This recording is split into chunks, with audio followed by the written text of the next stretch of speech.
Now, I'm very excited. Welcome back. One of my favorites and all-time best totals bettors that I know, and Mr. Kyle Hunter from Hunter Sports Picks. You can follow Kyle on X at Kyle Hunter Picks. Kyle, it's funny. We're actually in the middle of college basketball season, kind of. How you doing, man? Doing good, man. It's been a while since we've chatted. It's good to chat. And college basketball, right about halfway through the season. We're finding out a lot about these teams. We know NFL's in the playoffs, college football, one game left. A lot going on this time of the year, but I'm excited to talk about a lot of it here tonight. Yeah, I am too. Just so much fun going on. Around this time of year, we used to have the SEC Big 12 Challenge too, but that had to unfortunately go away. But that was around this time of year. I remember it was around the third week of January where we had that. But my now things change.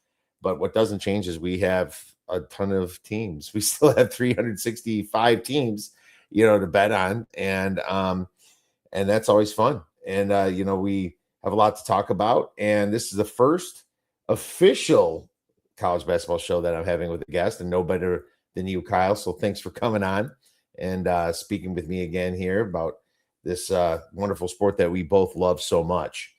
I ask you this every year, the first time you come on for college basketball. So I'm not going to stop now, my friend.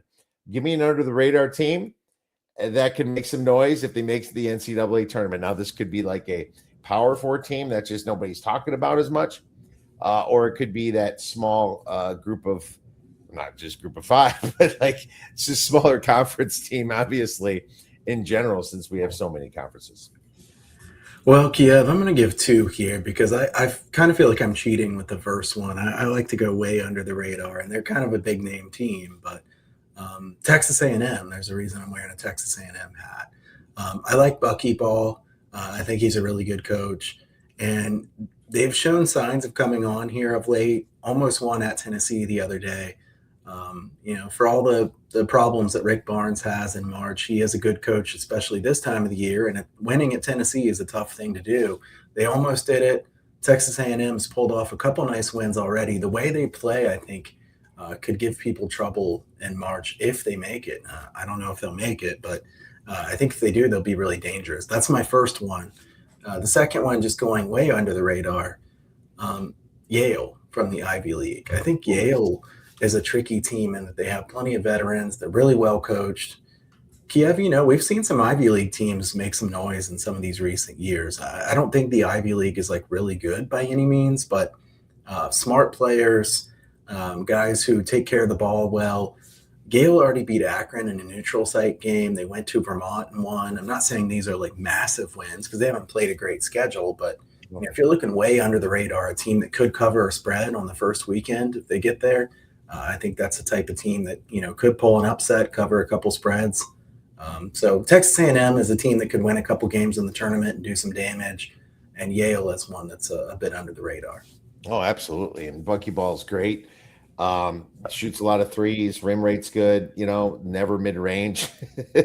That's a great style of ball. I actually prefer that style of ball. And if you're successful at that, you're usually winning games. It means you're rebounding too, usually, right?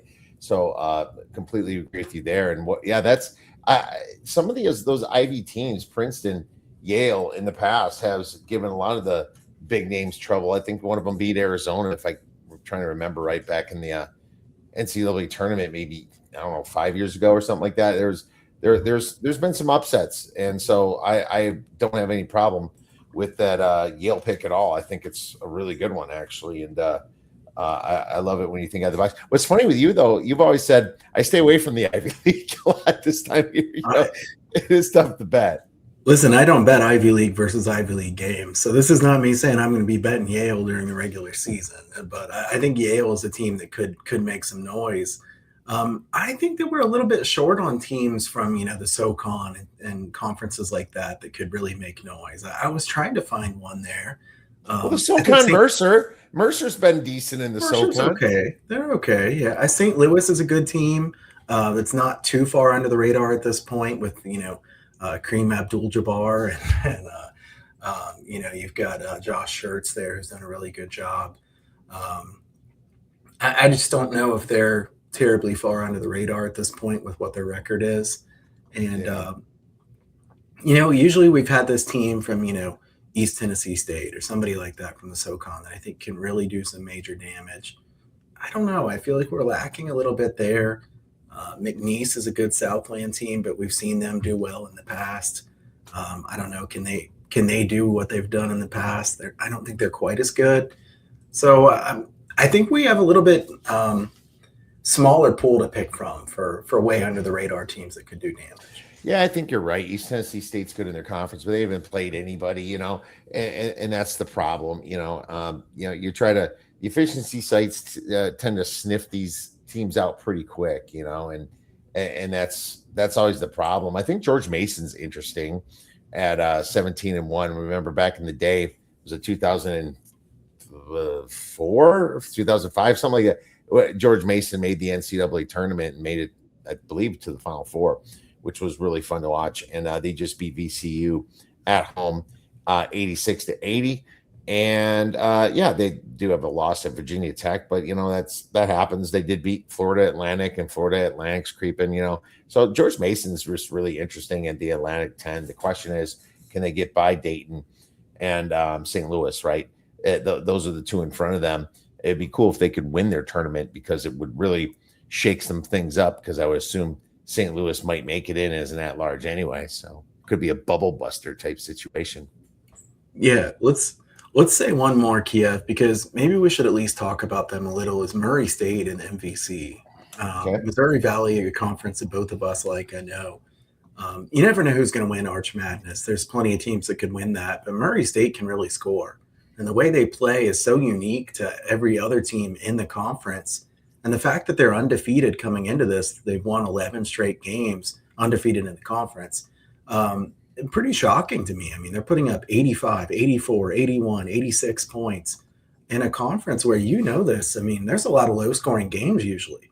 So Murray, can they play enough defense to beat a big-name team in a March Madness game? I don't know, but that'd be a fun matchup if they get in there. Certainly will. One really weird stat about them is they're number one in opponents not shooting threes. 24% of opponents' shots are only 24% of threes against Murray State, which I found really interesting looking at Ken Palm here. And they've haven't lost since November 24th, and that was to McNeese, a very good team. So great call on that one. I'm really interested in Arch Madness. We love those unders, obviously. Dark arena there, and even though we always say, "Oh, the market knows," it's just they seem to still put it too high every single year. So we'll see if that changes. But we always also like to look to the first half. I'm already thinking March Madness, Kyle. Can you believe it? I can't blame you. I mean, I start thinking, what are the conference tournament angles, and that's got to at least pass your mind every single month in basketball season. Absolutely. Well, that was some great teams that you brought up. I love those under the radar teams. We'll keep our eyes on those, write those down for later, maybe find some sort of a make the tournament, or you could bet them to win it, get 1,000-1, and you have to start hedging at some point. But if you think they can get by the first round, or even possibly get into the Sweet 16, that's when you can really start making money on those tickets. Buy low, sell high. I always like to do this exercise because kind of talks about teams that we're going to either fade possibly, and it doesn't have to be like the next time they play, but we're kind of eyeing them up a little bit, and maybe someone you want to buy.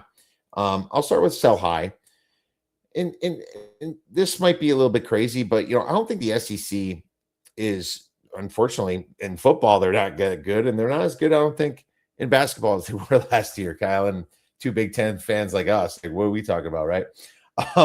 Missouri is a team that only shoots 51% effective field goal on the road, and they just had a big win. And it's not like they're that high on Ken Palm, but when they did step up in competition, when they go on the road, is usually when they get beat up. I mean, Illinois pretty much doubled them in points, 91-48, and that wasn't long ago. That was on December 22nd. Losing to Ole Miss was pretty ugly. I don't think Missouri's that good. And I'm searching to possibly fade them this weekend against LSU. It's just because the home road splits is something I really love to look at. And if you look, their first away game, they lost to Notre Dame. and then neutral court right away. They lost by 20 to a really so Kansas team this year. This isn't like the greatest Kansas teams we've seen, even though they just got the big upset in the fog, but that's just in the fog. I think the Florida win is kind of making them look a little bit too good. So I'll say sell high in Missouri. Yeah, I mean, I think Missouri is probably not as good as most people think, too. A team that could pull some upsets at home can do a little bit of damage there, but away from home, they haven't proven much. And the loss to Kansas, too. Darren Peterson only played like half that game, and he's easily Kansas's best player. With him not in the full swing of it like he was here this past week against Iowa State, I think that makes that loss a little bit worse. And other than that, I think that they turn the ball over a lot too. They rank 255th in turnovers, and their free throw percentage, Cal, 332nd. You don't want to back a team that can't shoot free throws either. Yeah, right. Apologize if I have to clear my throat a few times here. Trying to get over a cold, but so it's that time of the year, I guess. Like you and I have said, the germ factory sends home some of the germs back to old dad. So I mean, I'll be honest. I think Missouri is a good fade, especially on the road. LSU is an interesting spot, Kiev, because the way they lost last game, oh man, what a way to lose a game.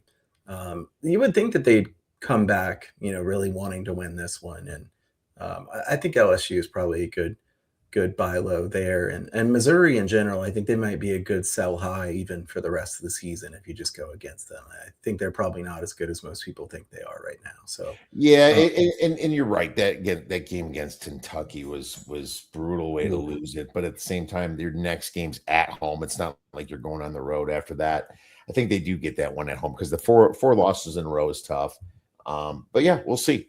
Missouri just can't play on the road, so it's always number dependent, and that's why you and I always have to predict these spreads and kind of tell our listeners where we kind of like it or not. Good thing that we do have Friday night lines, but what about you? Do you have a buy low or sell high? Yeah, I'm going to sell high on Portland State. This is kind of under the radar. The Vikings are a team. What's that? You're playing tonight, actually. Yeah, they are. I don't even know what the score is of anything they're playing tonight. So this is not dependent upon that. But I think Portland State is a team that's usually pretty reliant on defense and forcing turnovers. And, I think they're 10-1 against the spread in their last 11. I mean, they've been covering spreads at a really high rate. I just don't think that they're going to be able to keep making shots the way they have so far this year. That if you look year after year, they've been really poor offensive efficiency wise. And that's a conference. Kiev, you know this. Everybody in that conference is good at offense. I mean, overs are a good way to look when you're betting in the big sky. Yeah. Now, Portland State plays fast, but they're more about forcing turnovers and winning with forcing turnovers and getting run out steals. If somebody can actually take care of the ball, I think they could have a little bit of trouble, and the numbers are going to keep getting a little bit more expensive. You're going to start paying a tax on them. I think long term that this could be a good sell here on Portland State. Yeah, absolutely. I agree with that. They're playing Northern Colorado today, and Northern Colorado isn't exactly the best road game, a road team. But I think, next time they're on the road, it would be a good fade spot. They're not going to keep covering like this. When they lose to Colorado by 11, I mean, it's not like Colorado's a great team. It's just that this is not a 10-1 ATS team. Against San Francisco, they lost by 10. I know it was back, in November, but Nebraska, Omaha, you're losing to the number 274th team at home. Yeah, that was the one they didn't cover, by the way. That's a bad sign. I like that one, Kyle. I'm going to write that down in Portland State. I'm going to go with a buy low team, and I might sound a little bit like a homer here, and I'm not sure if I'm going to bet them against Rutgers, but I think Wisconsin could be a buy low team. Here's what I like about what happened. They beat Michigan, right? And I was celebrating in Puerto Vallarta when it happened. I was really, I cannot believe they beat Michigan, right?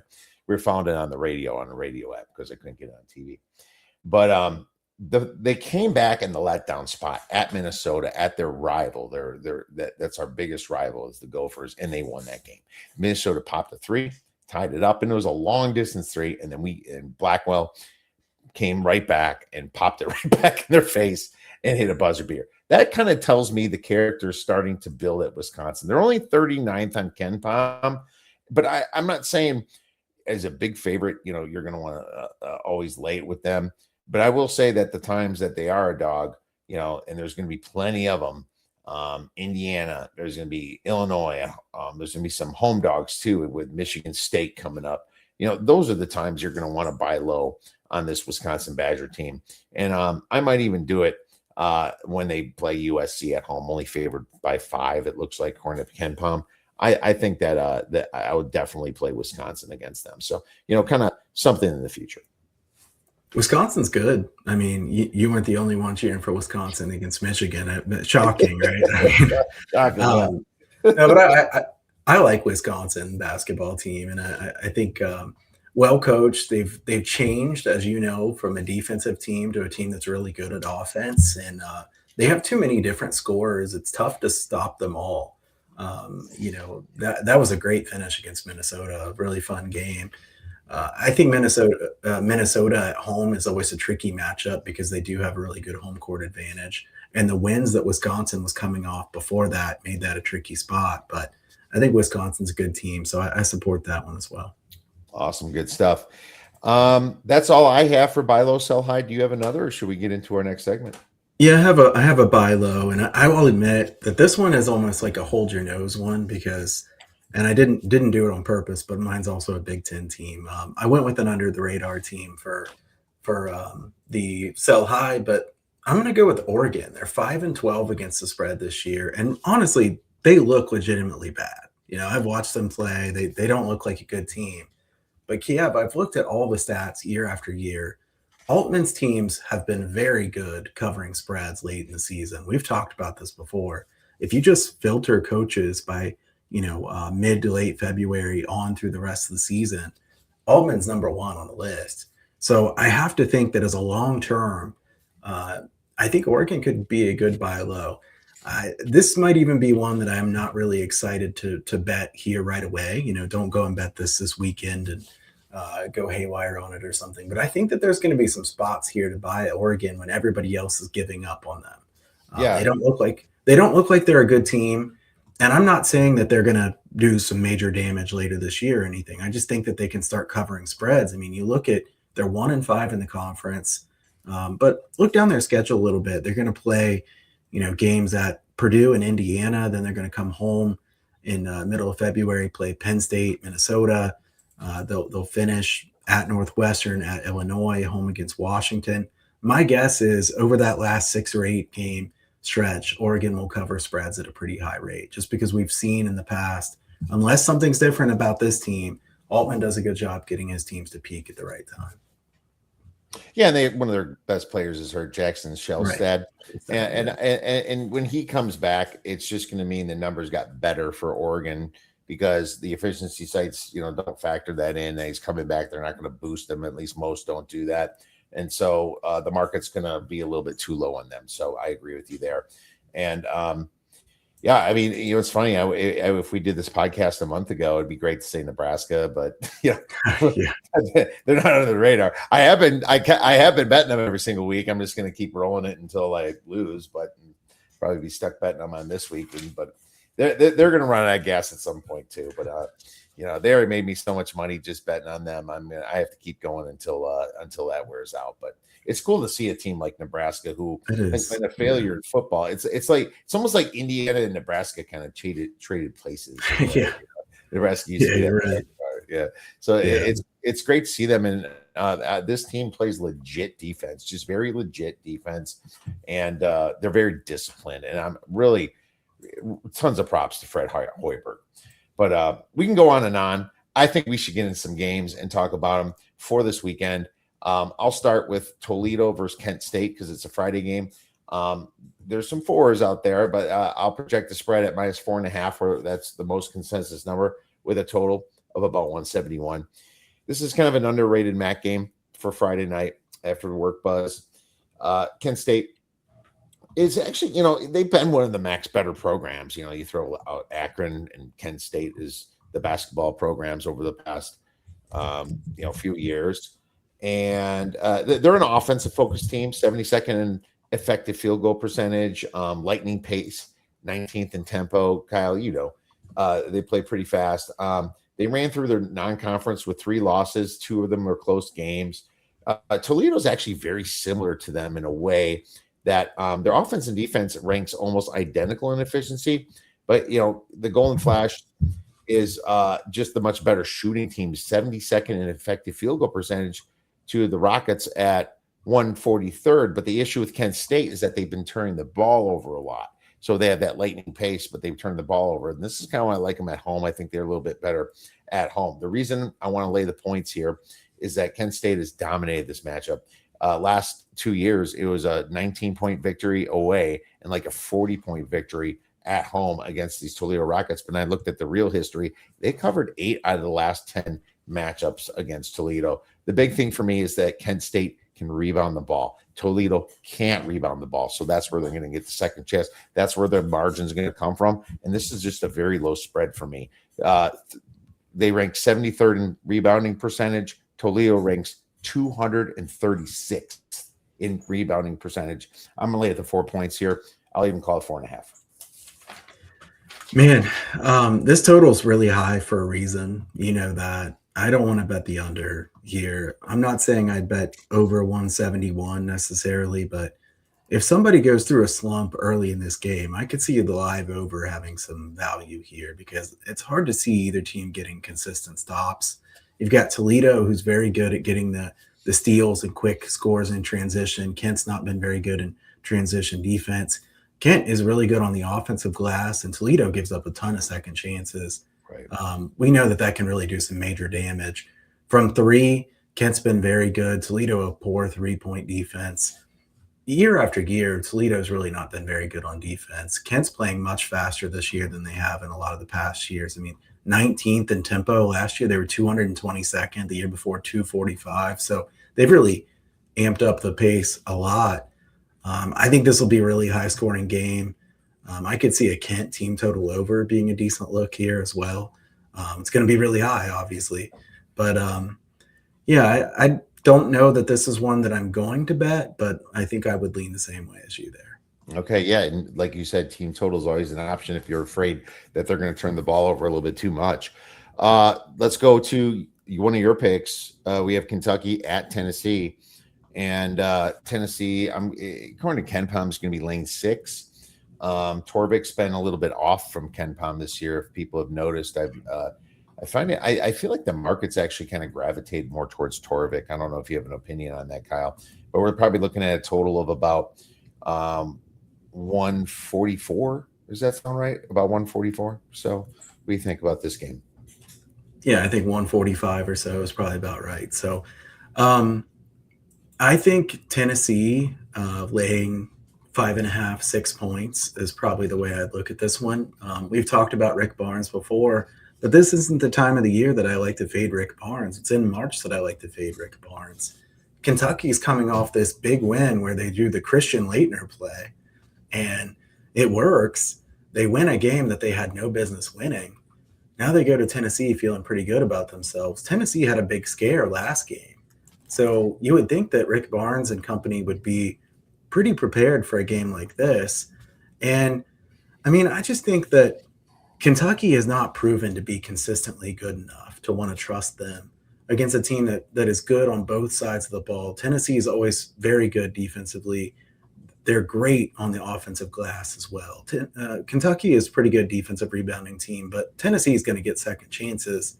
And, the way Tennessee played throughout the course of the season last year, I know they don't have the same team, but this is a team that I think is more consistently strong. They had a 3-game losing streak against Kansas on a neutral, at Syracuse. That was a bad loss. And then Illinois, they've played a pretty tough schedule here. Kentucky, a team that, away from home, a bad performance at LSU where they should have lost. They lost to Alabama by 15. They lost at Louisville by 8. That Louisville loss doesn't look quite as good as it did earlier either. I just don't see much out of Kentucky on the road that makes me want to trust them here in this spot. And, if you look at Kentucky's away from home performance. We like to look at Haslametrics, Kiev, and 363rd in away from home performance so far this year. Kentucky is, and Tennessee is 22nd home court performance. I think this is a lay-it spot here with Tennessee. I think Tennessee minus 5.5 or so, somewhere in that range, is probably going to be where we're at. And I think others will bet this as well. So I think you probably want to bet it early rather than late. Yeah, I would bet this early for sure. I think it keeps going up as the market tends to get saturated. You know, this weird Kentucky team beat Tennessee during the regular season 2 times last year, and then Tennessee beat them in the tournament, if you remember, and they beat them pretty easily in the tournament. It was never a game. They won by 13 points, and everyone's like, oh, here we go. Kentucky's going to get them. No, Tennessee kind of put their foot down. And I'm sure Tennessee's thinking a little bit about that game at home that they lost last year, which again should give them some extra motivation against Mark Pope here. I did expect more out of Mark Pope, to be honest with you, Kyle. I thought that Kentucky by now should be the number 1 or number 2 team in the SEC, and I'm just not seeing that. As a matter of fact, I'd put Calipari's team over them right now, which is the guy that left Kentucky, right? I would put Arkansas in front of them right now. It's just been very weird for them. The way they got beat against Gonzaga, holy cow, that was embarrassing. Just like by 40 some points, 45 points. I was like, seriously, Kentucky? That should have been a wake-up call. And then they played NC Central, and somehow I'm not even sure if they covered that game, but it was 103-67, and NC Central is just like one of the worst teams in the nation. But no, I would lay it with Tennessee, and I just wrote that down as well. Let's move to the next game. I'm going to pick Ohio State hosting UCLA. I'm projecting Ohio State to be about a 2 to 3 point favorite. I wrote -3, give or take. 148 is the total. Some efficiency sites say 149. This game's going to mean something kind of to both these teams because they're kind of up there in the rankings as far as KenPom, but they need to get in the NCAA tournament. So this is a meaningful Big Ten game. Ohio State has been very hit or miss, but actually kind of mostly missed. They're 6-10 ATS, Kyle's. You probably know. They haven't any big wins yet. It's like every time they've stepped up to somebody, they lost. One thing they do play a little bit more than they have in the past is defense. I mean, it's 60th in efficiency, but this Ohio State team has not exactly been known for their defense. About a mid-range pace at 196 ranking in the nation. UCLA, very defensive oriented. Since their loss to Wisconsin, they stuffed Maryland. They allowed 55 to Maryland. And I watched some of that Penn State game the other night, Kyle. That was last night, actually. Allowing 60 points. Penn State couldn't even really move the ball. The Bruins rank a slow pace, 286. It would be even slower if they had a different non-conference schedule, in my opinion. Those non-conference schedules, everybody speeds up because it's so easy. I like the under in this game. Ohio State could win with margin. I can see a lot of ways that it goes under. I think UCLA could just shut them down. The Bruins only shoot 48.7 effective field goal efficiency away from home as well. If you want to look on Haslametrics, they also have a very poor away from home. Under 148 is my play. I like it. I don't think Ohio State's really that good. I think Bruce Thornton is very good. They don't have great second, third, fourth options. And, Mobley is a very streaky shooter. He can get white hot. He can also go ice cold. Ohio State's defense, I don't trust them in the half court all that much, but UCLA is not that good of an offense either. I think UCLA will try to slow the pace down. And Kiev, I think Ohio State plays to the pace of the opponent usually. This is not a team that's really very good at dictating tempo. I mean, if you look, they played 73 possessions against Western Michigan and Purdue Fort Wayne, 72 against Northwestern, who's been playing quick this year, 62 against Rutgers, 63 against Oregon, 65 against Washington. In general, kind of trending downward in possessions. And now you're playing in a UCLA team that definitely wants to slow it down. I think 66 possessions is what KenPom thinks they'll be. I think they'll be less than that. I think that's a little too fast. So if you say 64 possessions instead of 66, you put the efficiencies similar, I think under is the right way to go. And I think what's going to happen again with Ohio State is we're going to go into the 1st of March, and they're going to be that team that's just barely like Yeah. along the bubble. And it's like, okay, they need a big win. Can they get a big win? That's what it's been like every single year for the last few years. And they always can't get that win they need. I'm not terribly confident. Hopefully they prove me wrong. I'll be rooting for them. But too many years of the Buckeyes not looking too great here in basketball for me to have too much confidence. Yeah, absolutely. I agree. It's you're right. They don't dictate the pace. I think it's UCLA is going to dictate the pace, and I think it's going to be about 63 to 64 possessions as well. I think that's a pretty solid number you threw out there. Next one, and it's funny, Kyle, you picked the game I was going to pick, but as a good host I am, I picked a different one. So, and that was this one. But I love this Iowa State team, and they're playing a very, very defensive-oriented Cincinnati team. Iowa State is coming off a big loss.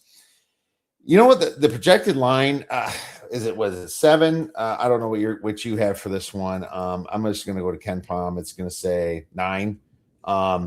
It's going to be an away favorite of 9 with a total of about 137 at Cincinnati. So give me what you have for this one.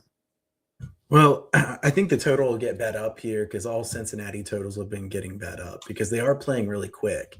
If you just look at tempo, since he's playing much quicker than they were last year, and I think some people, well, certainly tempo matters a lot.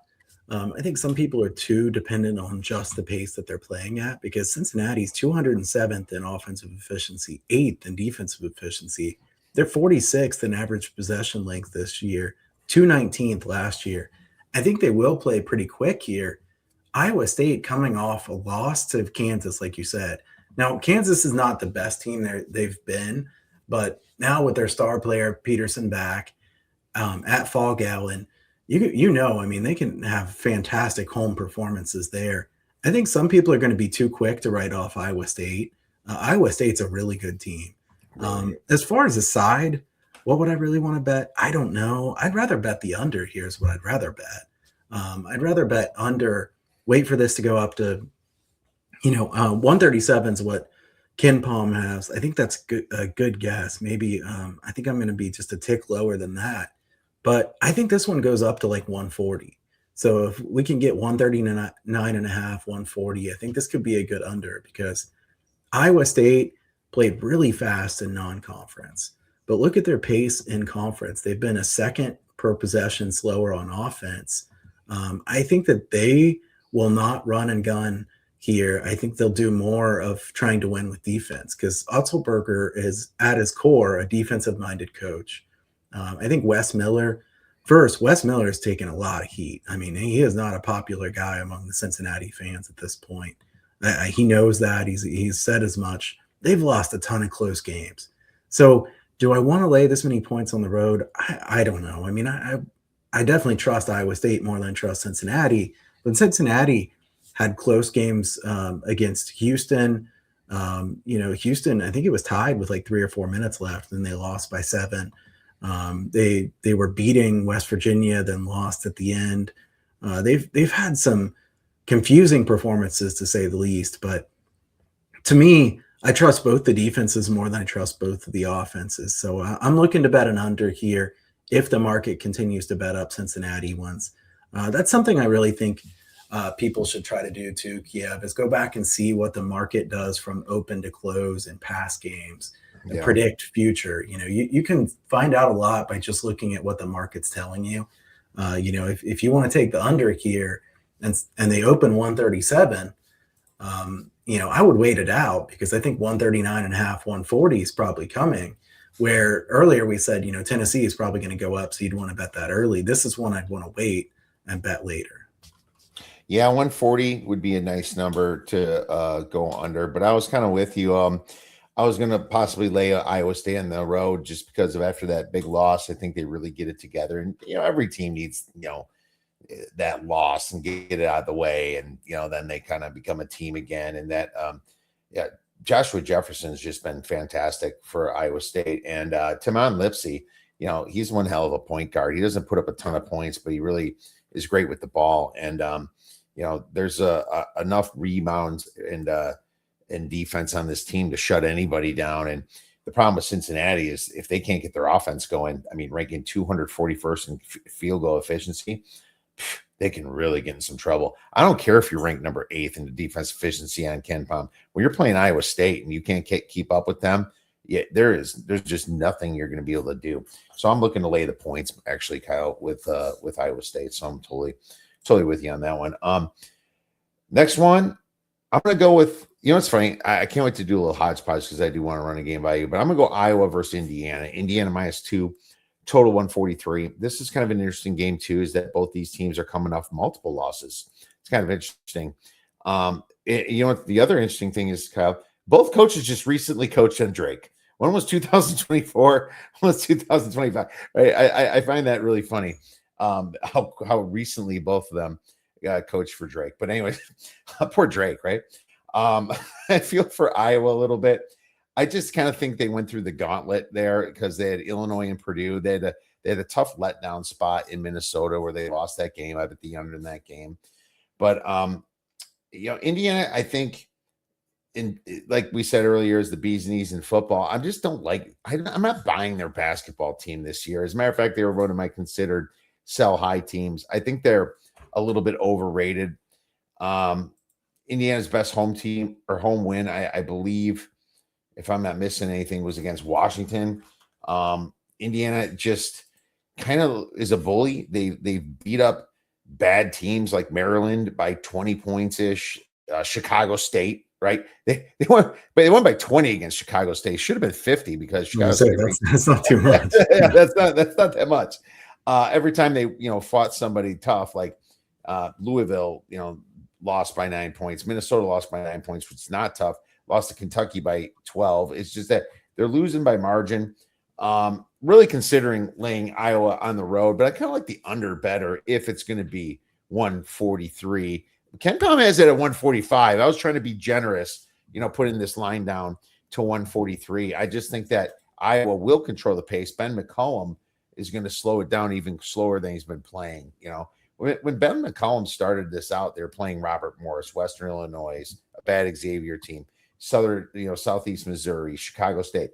So, this Iowa team, who did beat Chicago State by 40, they didn't have a chance to slow it down yet because they had such easier games. But if you remember, Ben McCollum is going to go down to a snail's pace. It would not shock me if this game's like 60-52. Yeah.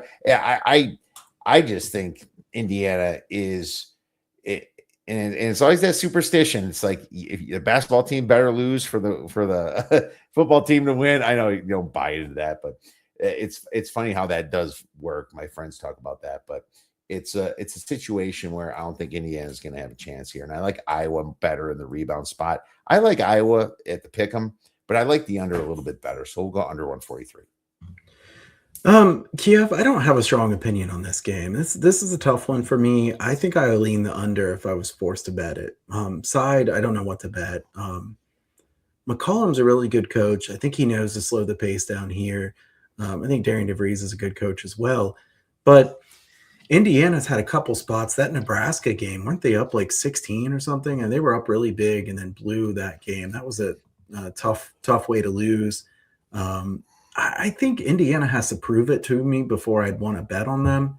But at the same time, Iowa's had kind of a gauntlet, like you said. I mean, you could argue playing Illinois and then at Purdue, are they due for kind of a tough game at some point or a letdown? I mean, they can't be a letdown spot really when you're playing Indiana, but they lost at the buzzer against Minnesota, basically, and then a close one to Illinois. Close one against Purdue where they were ahead in the second half by like 9 points. I don't know. Two teams that, I'll be honest, these are two teams that I don't really have on my list of anything I want to play right now. So I'll root for you on this one, but I'm going to pass. No, fair enough. And, Iowa, one thing they do have going for them is they have been shooting the ball well. So if they control the place, they shoot the ball well, that's when your over gets in a little bit of trouble. Indiana not playing a lot of defense.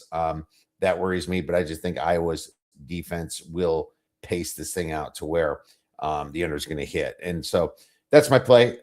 What about you? Don't you have a final game? Let's bring it up. It is Duquesne versus Fordham. I was just talking about Fordham last week, I feel like. All right, let's bring this game up here. Unless you already have the spread, projected spread written, Kyle. Yeah, I mean, Ken Palm has Fordham +1 at home, 147. I don't care about the spread really in this one. I'm caring about the total. Pick them. Yeah, I think pick is a good guess here, and I have to bet under in this one because Fordham's been very good at slowing the pace down. I think Magpio, I don't know if I'm pronouncing his name wrong or not, but he was a good coach at UC Riverside. He did a good job for them. And Fordham has struggled year after year for a good while now. Last year, they were really poor defensively. They played relatively quickly, so they had some high scoring games. This year, 353rd in average possession length. And they've pretty much dictated the tempo, Kiev. 63 possessions, 63, 63, 63, 67, 61. This is a team that's slowing the game down pretty consistently. Duquesne has played pretty quick this year, but in conference, they're 1.5 seconds per possession slower than what they were out of conference. I think the 67 possessions here that Ken Palm has is too fast. I think this is going to be more like 64, 65 possessions. 147 points. If it's 147, I'm going to bet the under. So I don't know exactly where this one will go. I think Fordham games are more likely to get bet down than up. So if it's there, I think you just want to go ahead and take it. And other people are going to see that Duquesne has played a bit slower here too. I mean, even some of their recent games, they had a double overtime game against Davidson. Were it not for double overtime, that would have been a low scoring game there. And then they had an overtime game against St. Joe's as well. So some of their games are a little bit higher than they should have been recently. And then they played a 136 game against Dayton last time out, 64 possessions. So I think that Duquesne's non-conference games that were, 80 some possessions are kind of skewing what the market will think of this game. Yeah, a couple interesting points about this. Yeah, Fordham is a great unders team. I did hit him on the under recently. I think it was against Richmond or George Mason. I can't remember which team it was.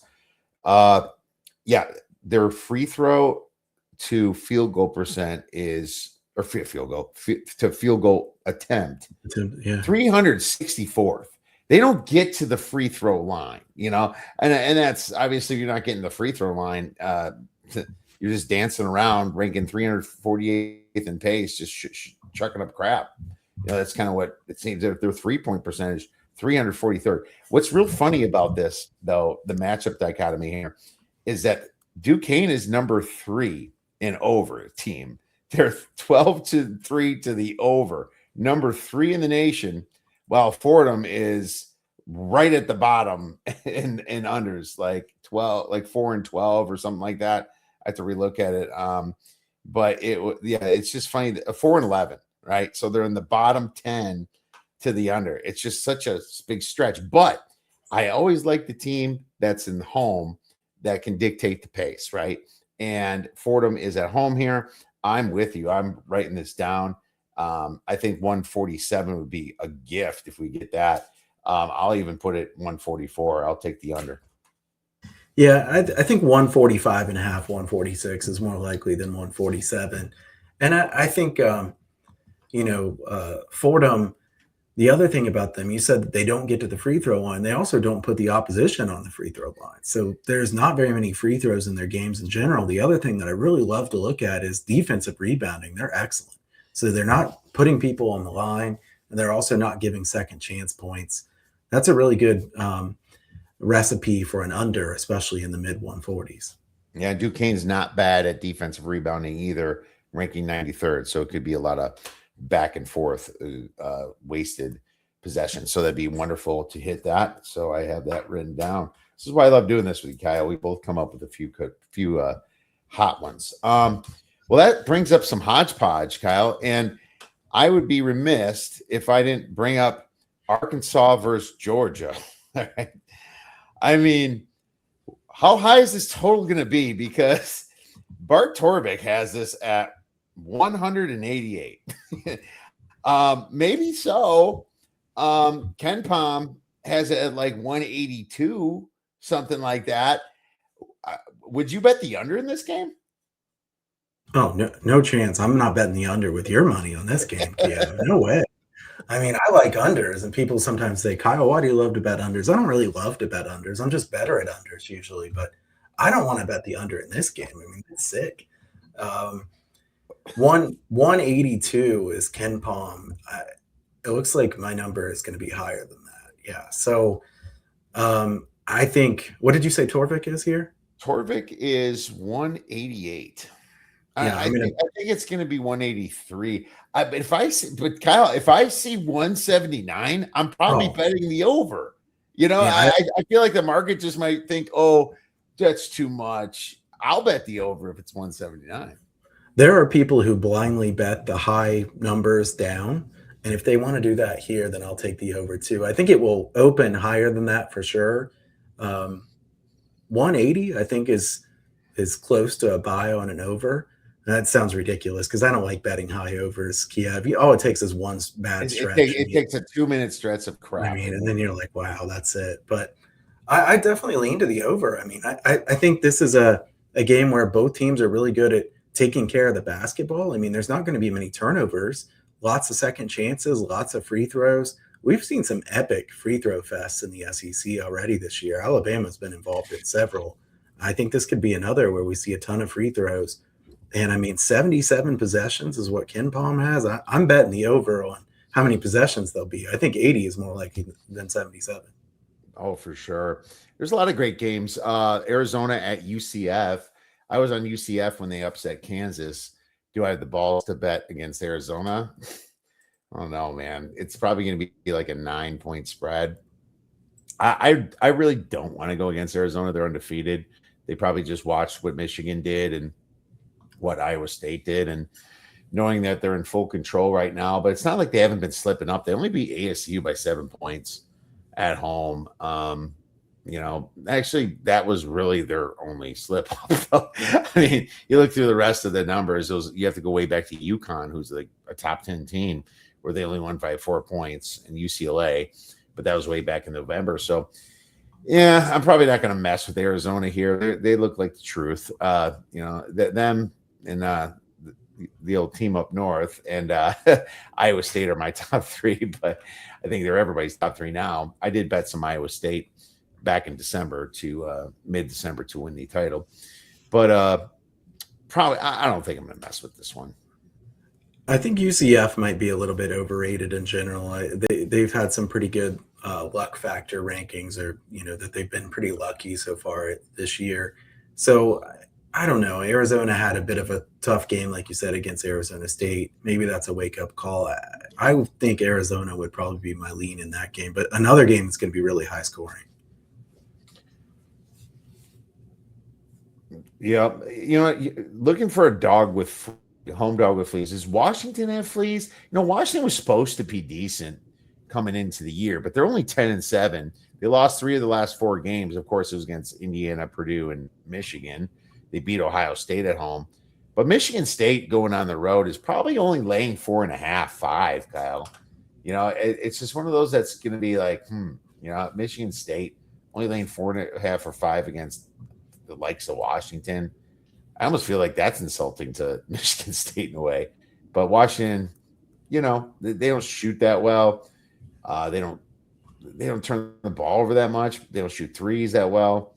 They don't even attempt that many threes. They're kind of lanky. They have a few tall guys. They have a couple of injuries, actually.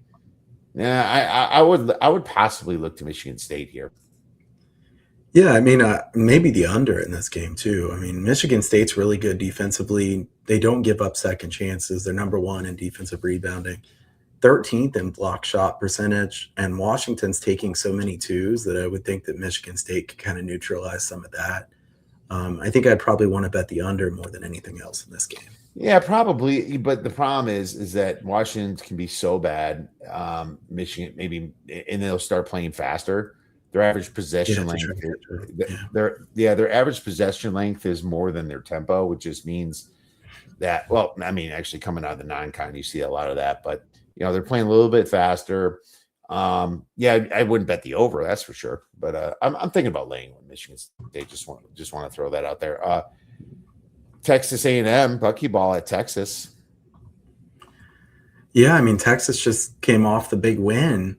Hmm. Texas A&M off the double overtime loss. Texas coming off the home win over Vandy after they beat Bama on the road. I mean, where did this come from, Texas, Kiev? I mean, this is a team that lost at home to Mississippi State, lost on a neutral to Arizona State and Hawaii, and now here they are beating Alabama on the road and then Vandy at home. I know they have a couple really good players, Dalen Swain, who is from Ohio, and I got to see him a couple times. He's a really good player, um, kind of a leader of that team, and then the 7-footer that's very good as well. I, I'm surprised they've played this well, and I would tend to want to take A&M plus the points, but tricky one. It's very tricky. The over is going to be about 165, 166.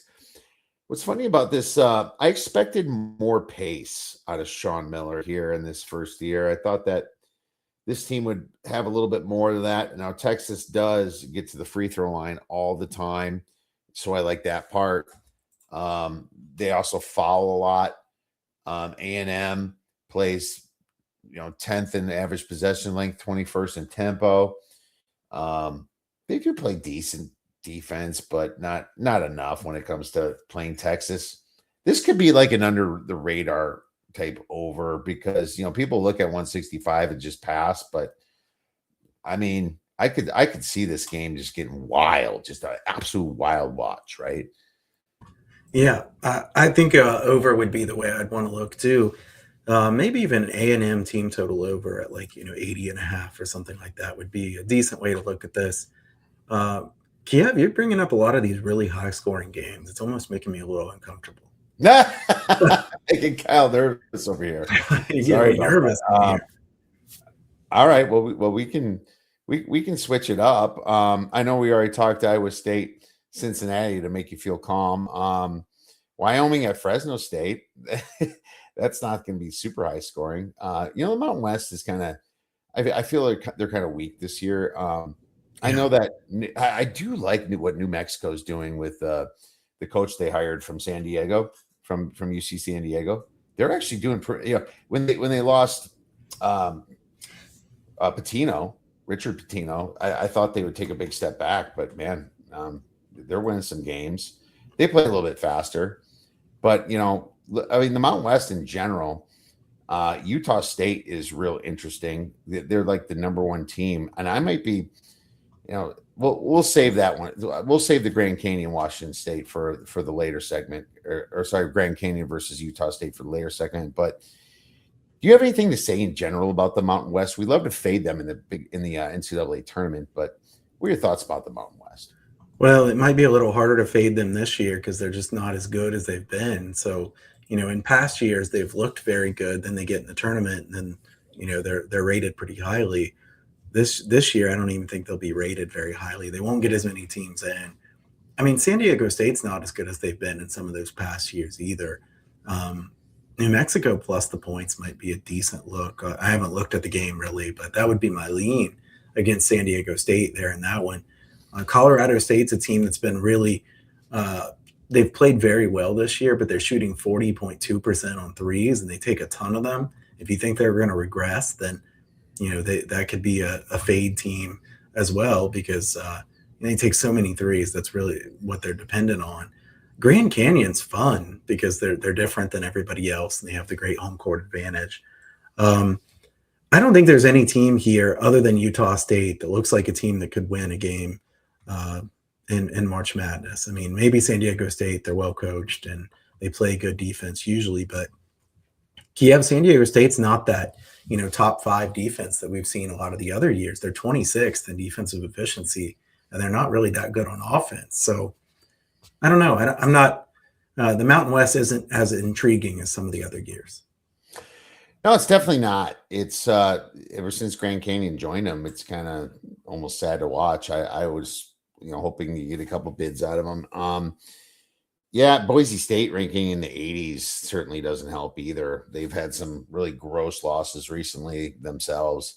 It is nice to see New Mexico's kind of still hanging in there with Olin as their coach, but yeah, not a lot to say about that. Another team that's been really weird is Alabama. I expected more out of them this year too, and A lot of people picked them to win it last year. I think I had a little money on them to win it, and they're still going to be very high in offensive efficiency because of all the possessions they have. But the fact that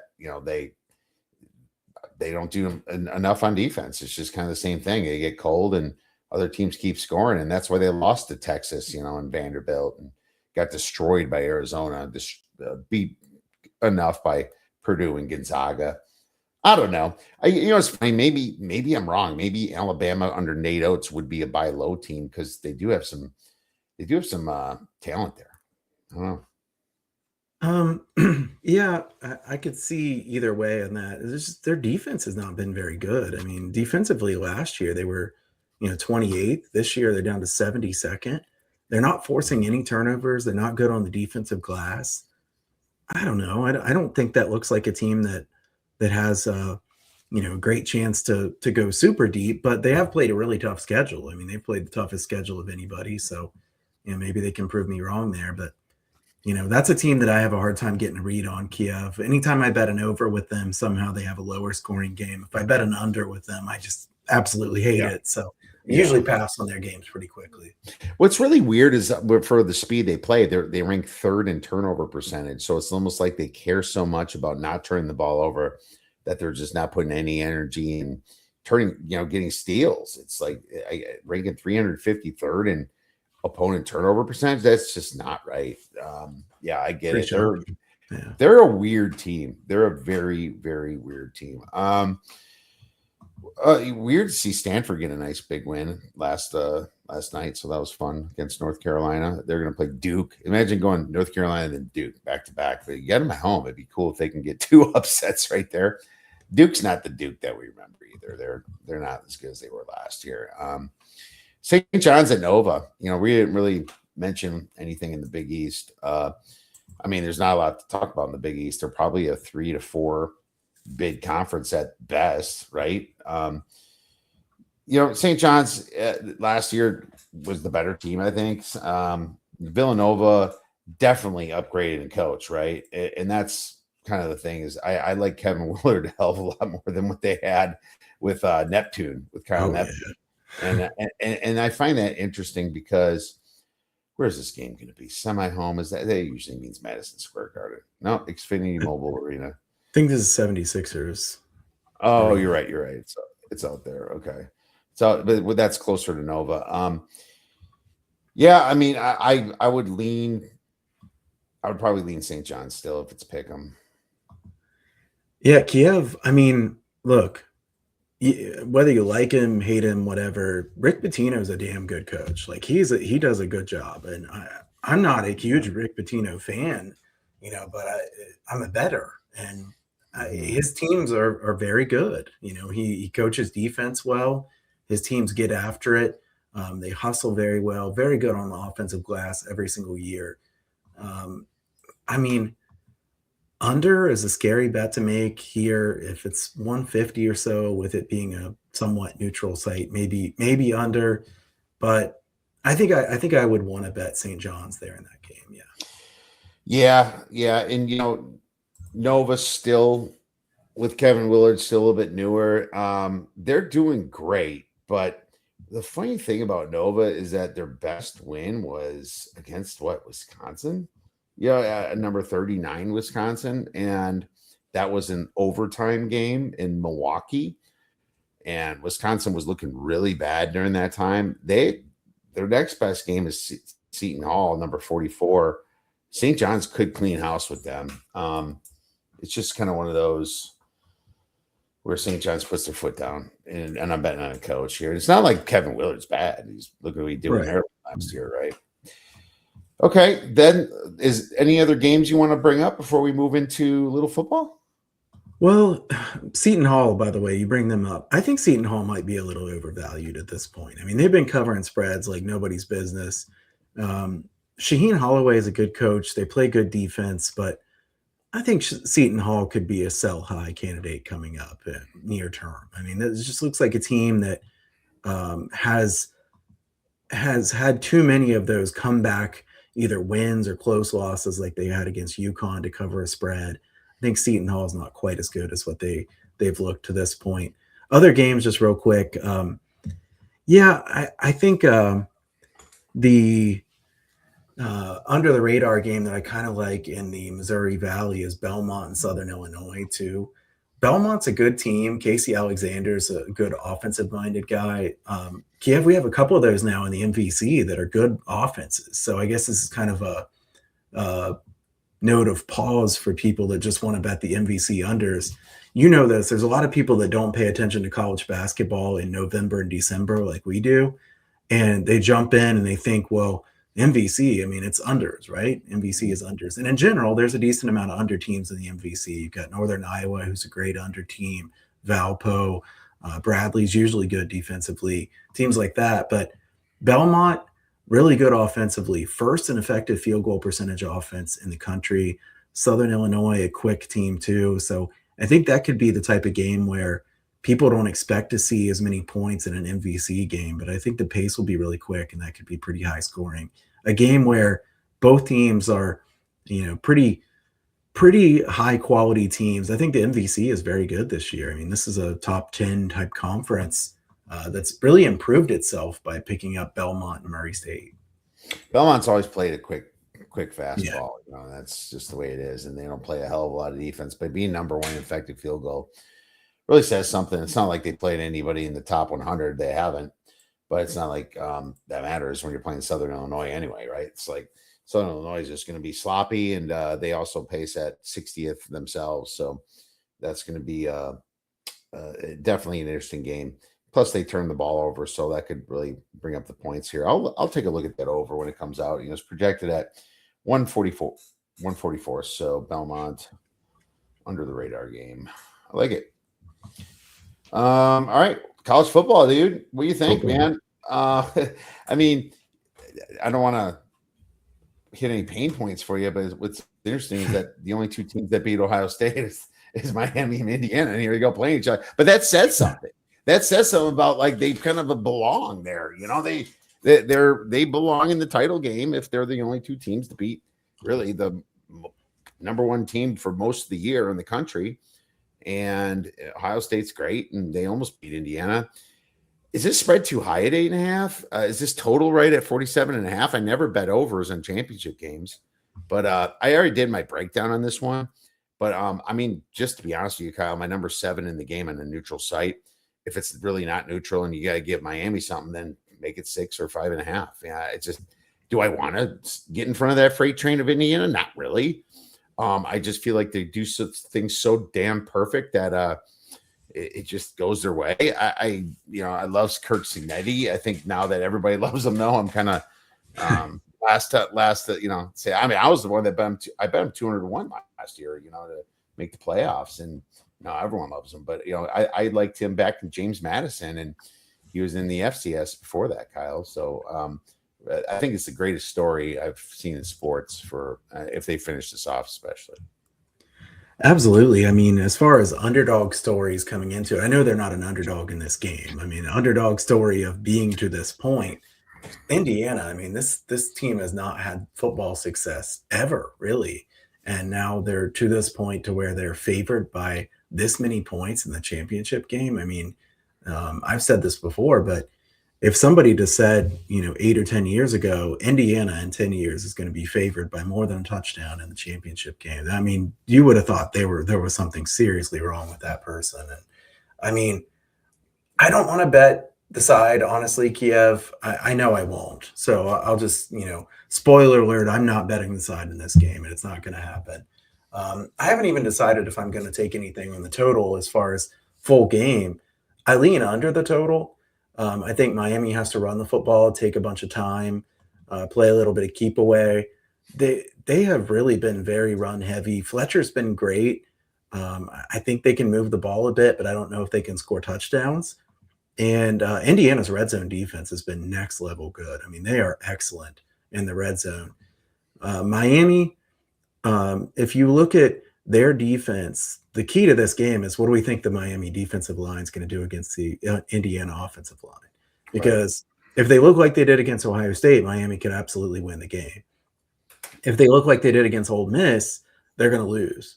So I think Ole Miss, did pretty well, held their own on the offensive line against that defensive line, Bain, Osador, and people like that.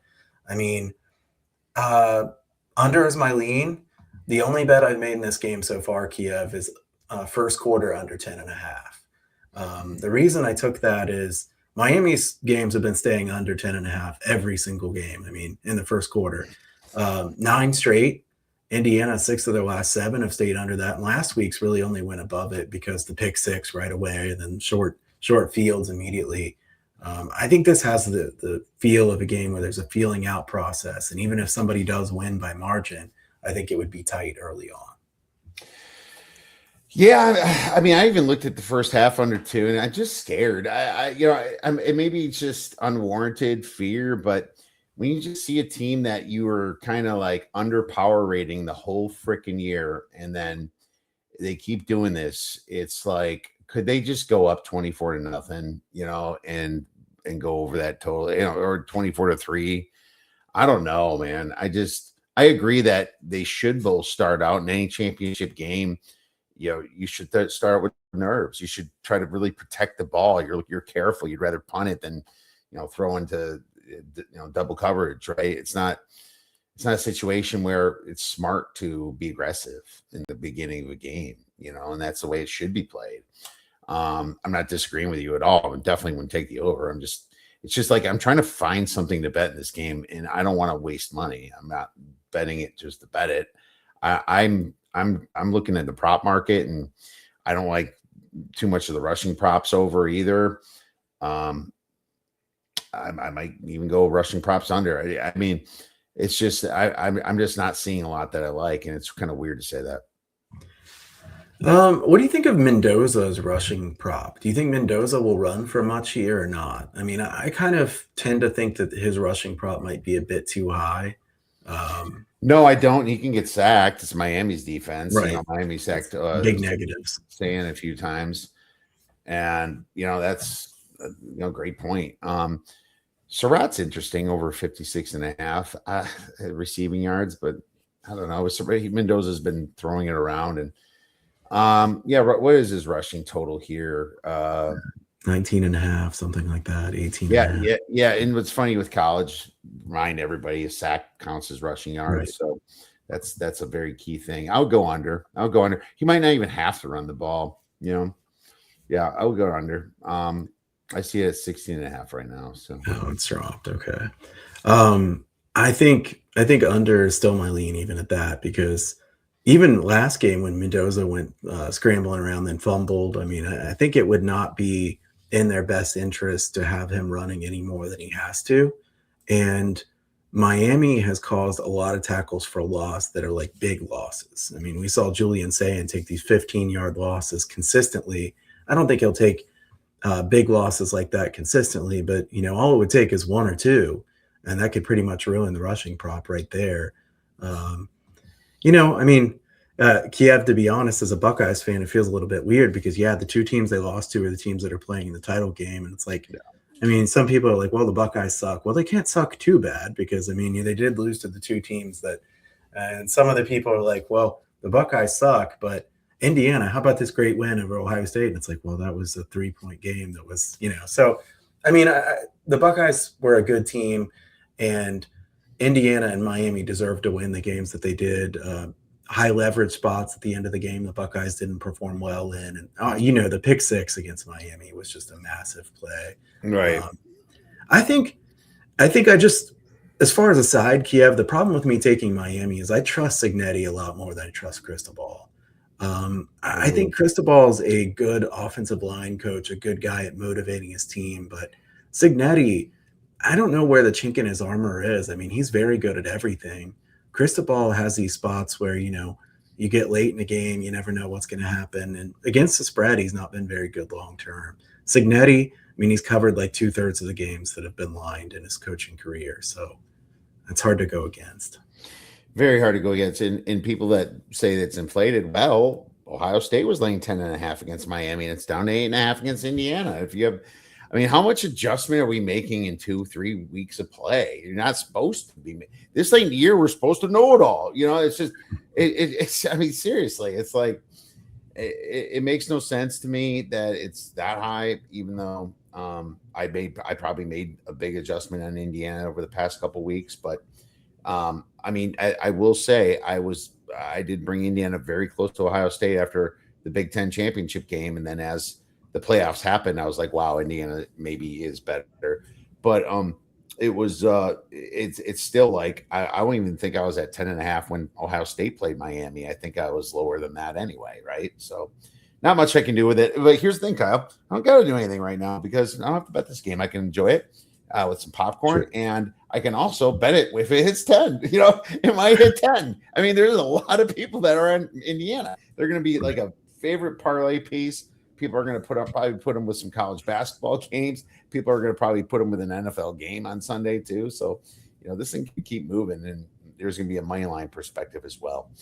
That leaves us to beer bet bangers, Kyle. Any plus money, and this is kind of the same thing as what we do when we go on our Friday shows that we might pick up again actually at some point. Definitely talking some college basketball for the weekend, which we really enjoy. Our Spaces show, anything a dog, because I have one. I am going with Grand Canyon to upset Utah State, and they're going to be about +4, +4.5 if you look at the Ken Palm number. I do like what Utah State has done, don't get me wrong, but it's not like Utah State has. They're bullying teams around. They're ranked 22nd on Ken Palm, but they still have an ugly loss to South Florida, a decent South Florida team, but not a great South Florida team. I mean, South Florida is 11-6 in a weaker conference. Their best win, Utah State's best win, is against VCU back on November 7th. Their best win since then is against Nevada. They haven't even gotten into the meat and potatoes of the Mountain West schedule yet. And Grand Canyon has such a home court advantage. I'm taking them, man.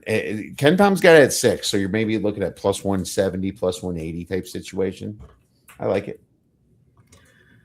You can definitely see that. Grand Canyon, great home court advantage.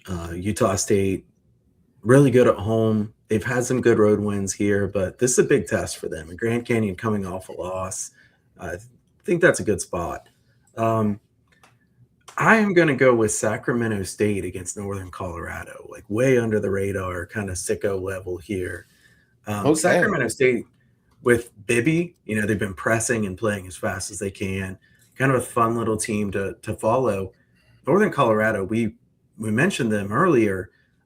They just played Portland State tonight. They lost by 3. They lost by 3. It depends where you got the spread. I mean, right. It was 3.5 and 2.5. And it was also 3. I actually had 3, to be honest with you. But did you? Okay. I didn't have anything on the game, but I will say this. I mean, this is a Northern Colorado team that's been way better at home over the years than they have been on the road. I think that this is a game where they could trip up. I mean, Northern Arizona went to Sacramento State here today. Sacramento State won by 14. Look at what Sac State's schedule was. They played like 8 games in a row on the road. Now they come home, they get a win while Northern Colorado is going to Portland State, then coming down to Sacramento State. I think this is not a very good spot here for Northern Colorado. So not my highest, this isn't one I'd want to bet a bunch of money on an ATS. This is more I want to take a flyer on a straight up win. Yeah, it's going to be about 5-point spread, about the same as I mentioned with mine. And, it's too bad almost that they beat Northern Arizona. I know. If they didn't, right? But here we go. That tonight it just finished and they won 83-69. I guess that was the one to fade, but they were favorites against Northern Arizona. So, I mean, what can you do? No, I can see it. I can see it for sure. Northern Colorado will be a road favorite here. So I'll write Sac State and maybe we can get our little parlay action beer bet money line going and see how far that goes, my friend. Well, Kyle, we are at time. My friend, thank you so much for coming on this show as usual. Love your insight, and every time we talk, I can do this forever, but we got to end it sometime. Tell our listeners where they can get your great information. Well, first, thank you for having me on. It's good to chat again. It's been a while, and I think we should do the spaces again soon. I've gotten a couple questions about those this week. I think maybe 3 or 4 people have asked at this point about whether college basketball spaces are coming back. I think they should. We'll figure out a night that works, and we might even have to change it around a little bit, depending on what's going on. But we'll do some of the spaces coming up.